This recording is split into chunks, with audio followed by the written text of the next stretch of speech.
Kalorama, a recorded books/Highbridge imprint, presents Rethinking American Grand Strategy. Edited by Elizabeth Borgwart, Christopher McKnight-Nichols, and Andrew Preston. Read by Steve Menasche and Teri Schnaubelt. Introduction. Christopher McKnight-Nichols and Andrew Preston. What is grand strategy? What does it aim to achieve? Does it have relevance, and if so, applicability beyond questions of war and peace? And what differentiates it from normal strategic thought? What, in other words, makes it grand? In recent years, historians and other scholars have offered useful definitions, most of which coalesce around the notion that grand strategy is an amplification of the normal strategic practice of deploying various means to attain specific ends. The crux of grand strategy, writes Paul Kennedy, co-founder of the influential Grand Strategy program at Yale University, lies in policy, that is, in the capacity of the nation's leaders to bring together all the elements, both military and non-military, for the preservation and enhancement of the nation's long-term, that is, in war and peacetime, best interests. John Lewis Gaddis, the program's co-founder with Kennedy, defines grand strategy succinctly as the alignment of potentially unlimited aspirations with necessarily limited capabilities.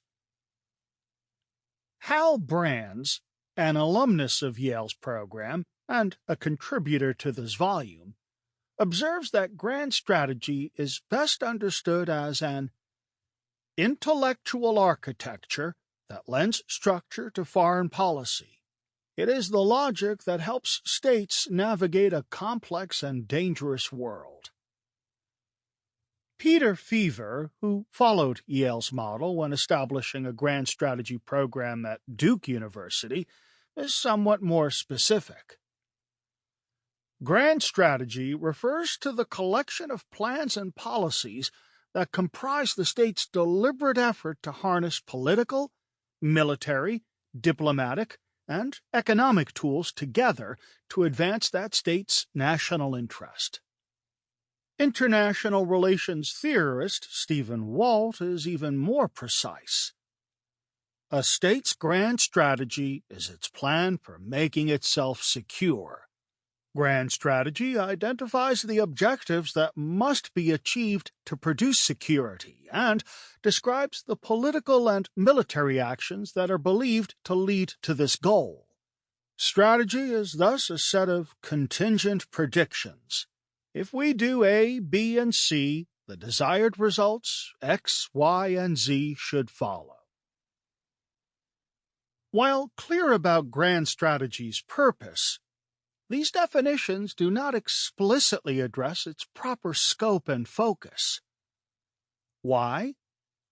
In spite of recognizing the complexity of their subject, the generators of these definitions and other noted scholars of grand strategy have often limited their analytical framework to moments of conflict and the purposeful employment of all the instruments of power available to a security community. In other words, war. Tackling episodes from antiquity to the present, in many cases with remarkable depth and sophistication, scholars of grand strategy have examined the relationship between armed conflict and the peace that follows. Many theorists argue that it should continue to be this way. The tight focus on policy and warfare, they suggest, provides precision, particularly considering that the scope of their work tracks millennia, from Herodotus and Thucydides to Kennan and Kissinger. Even those otherwise insightful studies that look beyond the conduct of warfare still perceive grand strategy as falling strictly within the realm of high diplomacy, deterrence, macroeconomic power, and other measures that fall just short of war. A perspective broader than warfare, perhaps, but not by much. Because these scholars focus on statecraft as has been conventionally understood, they omit much else that could be considered political. However, as the definitions by Kennedy, Gaddis, and others demonstrate, it is possible to consider and even reach a more capacious understanding of grand strategy, one that still includes the battlefield and the negotiating table, but can also expand beyond them. While the concept of strategy is undoubtedly military in origin, and although strategic culture retains a high degree of its original military character, there is no reason to confine grand strategy solely to the realm of warfare. Scholars have similarly located the origins of sovereignty, law, and statehood in the realm of warfare. Yet it is hard to think of these topics as falling exclusively within the domain of military history. Just as contemporary world politics is driven by a wide range of non-military issues, the most thorough considerations of grand strategy must examine the bases of peace and security as broadly as possible. As one recent survey of the topic puts it, an exclusive focus on military force appears inconsistent with the contemporary environment of world politics. A theory that bears little resemblance to the reality around us every day, in which gender, race, the environment, public health, and a wide range of cultural, social, political, and economic issues are not only salient but urgently pressing, can only be so useful. For this reason, among others, some scholars have doubted the usefulness or even very legitimacy of studying grand strategy.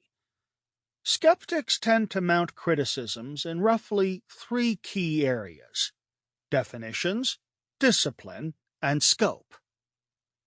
One argument that combines definitional and disciplinarian criticism argues that the more the output of grand strategists is examined, the more the enterprise comes down to a desire by statesmen and their would-be tutors not so much to understand the world as to stake their place in it. Other critics suggest that those who make as well as those who study grand strategy are likely to find the grandiosity they seek.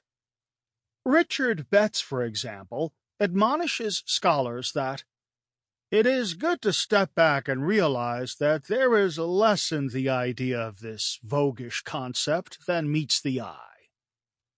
Actual policy is just too messy to be the product of a coherent advanced planning, and grand strategy is not what actually drives government's actions.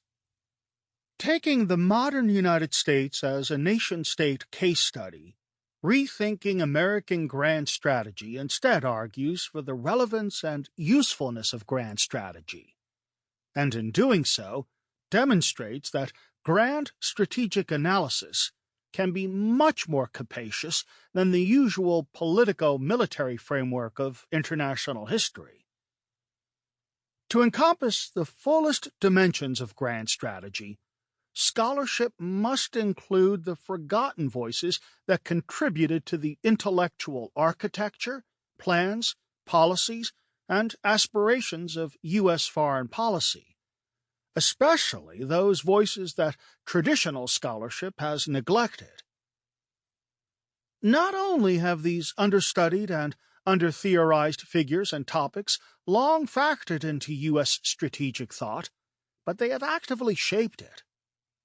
One of the principal aims of this book is to integrate these forgotten voices into the broader contours of American grand strategy. Case Study 1: The Unexpected Grand Strategy of George W. Bush.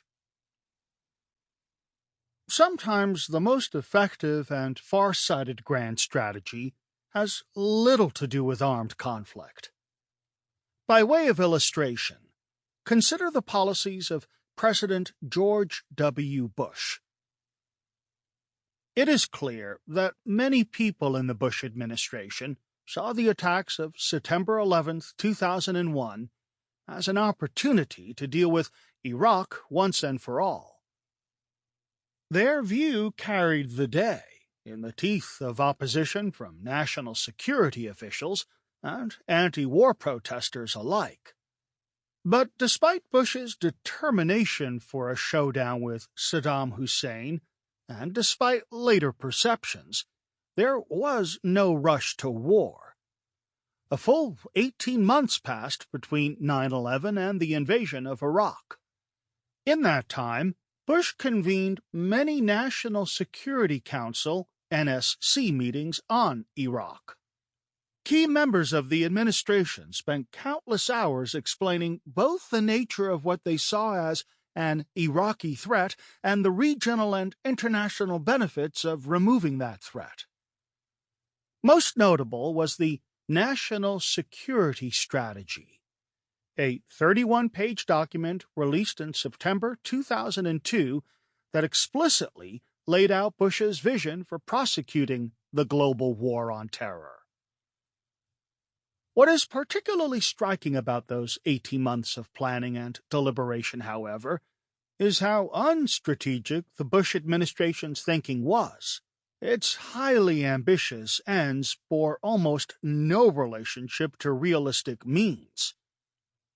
For example, in early March 2003, shortly before they would oversee the invasion of Iraq, military commanders met with Secretary of Defense Donald Rumsfeld and predicted a quick victory that would see U.S. forces occupying Baghdad within a matter of weeks.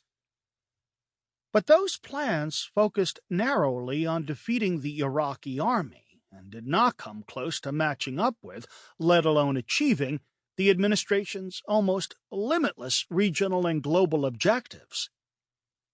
At an NSC meeting the day after Rumsfeld's consultation with the generals, Under-Secretary of Defense for Policy Douglas Feith laid out a wish list, including the preservation of Iraq's territorial integrity and improved quality of life for the Iraqi people, international support for the U.S. invasion, international participation in Iraq's reconstruction, and the development of democratic institutions in Iraq that would serve as a model for the region and perhaps even pave the way for a final settlement of the Israel-Palestine conflict. Bush left the meeting uneasy with Feith's abstractions, but when he met with a Vatican envoy sent to Washington to convey the Pope's opposition to war, he simply repeated Feith's platitudes. Right on the eve of war, then, the architects of a war entirely of their own making had little grasp of how they were going to complete their design. Unsurprisingly, the war failed to meet its goals, and instead caused new problems for American security. Nearly 4 years later, Bush launched another strategic initiative to deal with Iraq. Since its start, the war had gone disastrously wrong. Only one of Feith's objectives, preserving the territorial integrity of Iraq, had been achieved at unimaginable cost. But even that was simply a status quo objective, not the kind of transformation for which Bush had launched the war in the first place. Bush then fired Rumsfeld after the Republican Party suffered a heavy defeat in the 2006 midterm elections, in which the Iraq War was the main issue. Instead of beginning a withdrawal from Iraq, however, Bush convened a series of high-level, top-secret meetings designed to turn the war around. These meetings were, observed Secretary of State Condoleezza Rice, being conducted separately in atomized fashion and needed coordination. Bush placed National Security Advisor Stephen Hadley in charge, who by all accounts brought order to the Bush administration's chaos. Planning under Hadley was both extensive and intensive, and an administration notorious for its dysfunctional infighting reached a pragmatic consensus. The result was the so-called surge, a deployment of 30,000 additional troops combined with new efforts to win over Sunni opposition fighters in Iraq. The new approach, implemented in January 2007, stabilized the war, and Bush and his supporters were quick to claim it as a victory. But while the surge may have stabilized an ever-deteriorating operational situation, it could not secure a strategic victory in any meaningful sense. The original objectives that Feith had outlined 4 years earlier still remained well out of reach, and America's reputation still lay in tatters. In these 2 episodes, the same people devoted significant time and resources to forward strategic planning to solve, more or less, the same problem. In 2002 through 2003, the Bush administration's planning on Iraq was haphazard and unrealistic, and the result was a humiliating defeat. In 2006 through 2007, the administration's planning on Iraq was well coordinated and tightly focused. Yet, while the result was a tactical success, the United States was still no closer to achieving even its most limited, modest goals. The surge succeeded in the short term by focusing on the small details that would win battles, not wars, and it did not create a peace to follow the fighting. Admiral William J. Fallon, head of the U.S. Central Command, put it bluntly a few months after the surge had been launched. "Nobody's doing any strategic thinking," he complained. "They're all tying their shoes. Now I understand why we are where we are. We ought to be shot for this." Now consider what might well turn out to be in the long run Bush's most enduring strategic endeavor. As 2 contributors to this volume, Elizabeth H. Bradley and Lauren A. Taylor, explain, Iraq was not the only focus of Bush's planning. In a series of secret meetings in 2002, running alongside the administration's meetings on Iraq, Bush and some of his advisors discussed ways of tackling the AIDS crisis in Africa. The result was an ambitious but realistic plan to fight an epidemic that was ravaging the African continent and had the potential to spread far beyond. Non-traditional foreign policies, including humanitarian causes like healthcare, are not usually included in analysis of grand strategy. Yet they should be, not simply for the sake of inclusivity, but because they meet the test of grand strategic objectives, creating the conditions for an enduring peace, fostering international stability, advancing U.S. ideals and interests, and reducing anti-Americanism. Bradley and Taylor illustrate that the successful implementation of the President's Emergency Plan for AIDS Relief, PEPFAR, owed much to the principles of grand strategy. In doing so, they also show that the boundaries of grand strategy extend far beyond the conduct of war. What is grand strategy? So, to return to our opening question, what is grand strategy? This is unsteady theoretical and historiographical ground, for there are virtually countless definitions in existence, including many not quoted here. No simple, clear definition of grand strategy can ever be fully satisfactory, observes military historian Williamson Murray, while others have noted that it is hard to overstate how much questions of definition bedevil contemporary studies of grand strategy. These reservations may be true, but they should not mean that definitions should be avoided altogether. If analysts do not provide high definition to what they claim to be investigating, why should anyone pay attention to their conclusions? For a volume on how scholars and practitioners should rethink grand strategy, it is therefore incumbent upon the editors to make clear what we talk about when we talk about grand strategy. By engaging with various dimensions of the historical record, this volume argues that grand strategy is best understood as a holistic and interconnected system of power, encompassing all aspects of society in pursuit of international goals based on the calculated relationship of means to ends. While it is, as Barry Posen puts it in a now classic formulation, a state's theory about how it can best cause security for itself, how states cause their own security is often down to the actions of non-state actors who produce their own theories of power and security. In a representative democracy like the United States, grand strategy helps answer the underlying question, what is our power for? Capacious and far-sighted long-term perspectives differentiate a higher-order, grand strategy from more proximate strategies or lower-level operational pursuits and tactics. Grand strategy is not simply about winning wars or attaining specific foreign policy objectives.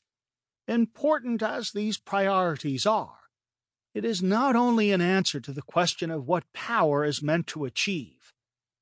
Grand strategy is also about creating a durable peace that follows a war and then maintaining the stability of that peace long after the war has faded into a distant memory. It is and has been about making or preventing large-scale change.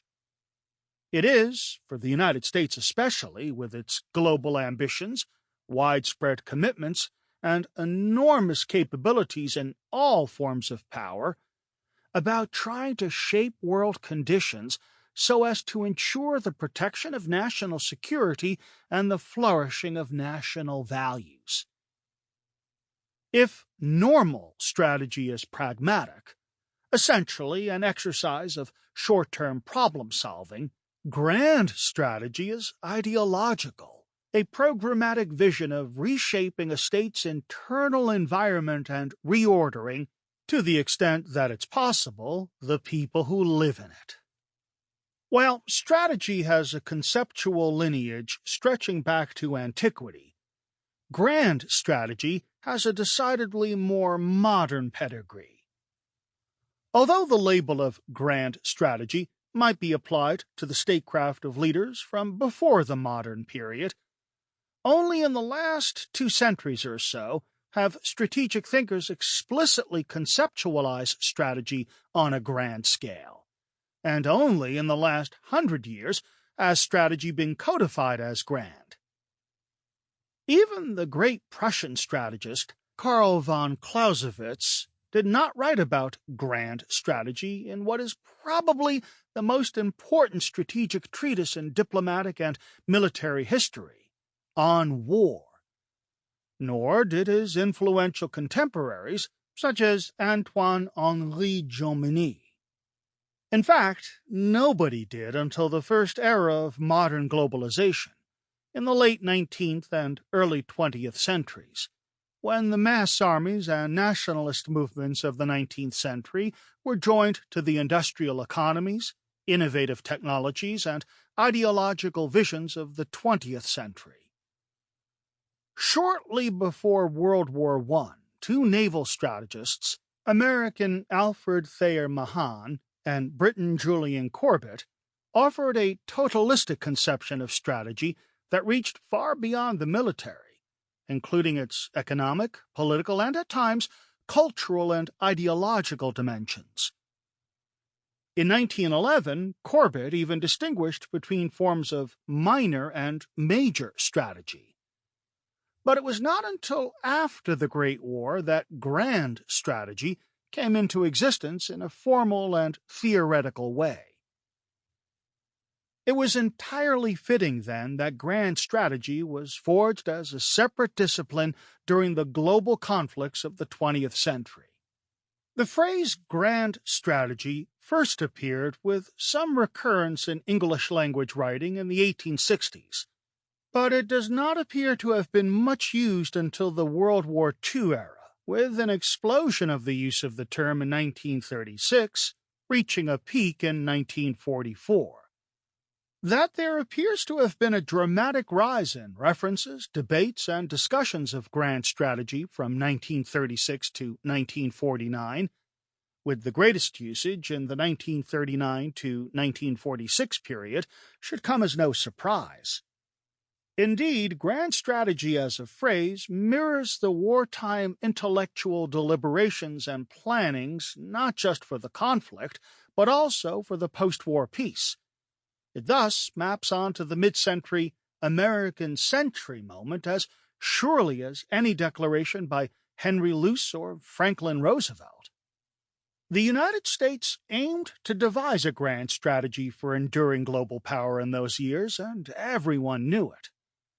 Through these crises, from 2 world wars and into the global Cold War, intellectual innovators such as Briton Basil Liddell Hart and American Edward Meade Earle made strategy grand.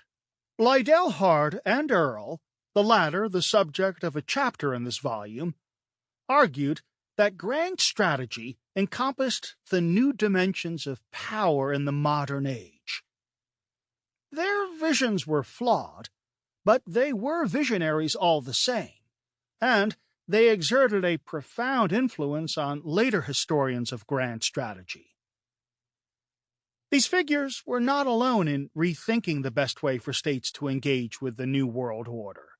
Warfare had always been rooted in politics and policy, but the unprecedented social scale of warfare led to a widespread reconceptualization of those wars.